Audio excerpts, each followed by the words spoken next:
नमस्कार, स्वागत आहे तुमचं माझ्या एका नवीन व्हिडिओमध्ये। तर आज आपण करणार आहोत बाटी। तर त्यासाठी व्हिडिओ शेवटपर्यंत नक्की बघा। आणि हो, जर अजून पण कोणी चॅनलला सबस्क्राईब केलं नसेल तर पटकन करून घ्या। बघा, मी बाटी करण्यासाठी घेतलेला आहे गव्हाचा भरडा, म्हणजेच गव्हाचं जाड पीठ। जर तुमच्याकडे नसेल तर तुम्ही अर्ध गव्हाचं पीठ आणि अर्धा गरा पण घेऊ शकता। नंतर त्या पिठामध्ये मी मीठ टाकून घेतलेलं आहे, मिक्सरमधून बारीक केलेले जिरे लसूण टाकून घेतलेले आहेत। त्यानंतर कढईमध्ये तेल गरम करायला ठेवून त्यामध्ये खाता सोडा टाकून घेतलेला आहे 1 चमचा। तो गरम केलेला खाता सोडा त्या पिठामध्ये टाकायचा आहे। त्यानंतर ते पीठ एकत्रित करून घ्यायचं आहे आणि त्यानंतर त्यामध्ये पाणी टाकून घ्यायचं आहे आणि पाणी टाकून घेतल्यानंतर ते एकत्रित केलेलं पीठ मळून घ्यायचं आहे।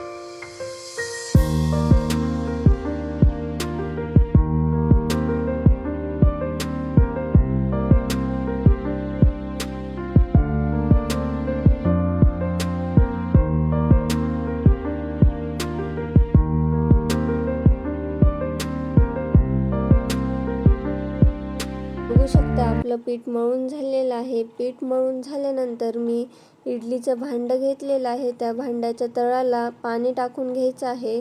पाणी टाकून घेतल्यानंतर मी ज्या प्लेट्स असतात त्याला तेल लावून घेतलेलं आहे। तेल लावून झाल्यानंतर आपण जे मळवलेलं पीठ होतं त्या पिठाचा छोटासा उंडा करून त्याला तेल लावून घेऊयात।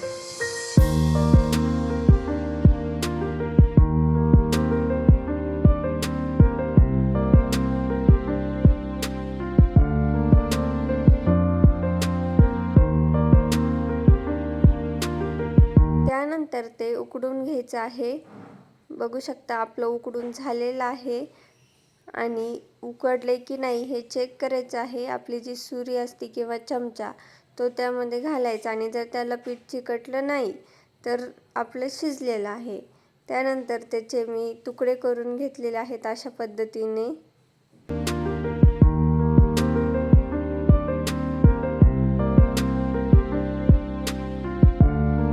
त्यानंतर कढईमध्ये तेल गरम करायला ठेवून आपण ते तळून घ्यायचं आहे।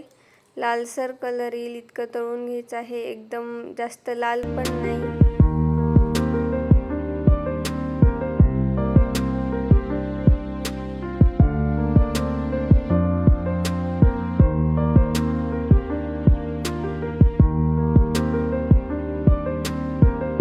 बघू शकता की आपली बाटी तयार झालेली आहे, एकदम खुसखुशीत आणि कुरकुरीत पण झालेली आहे।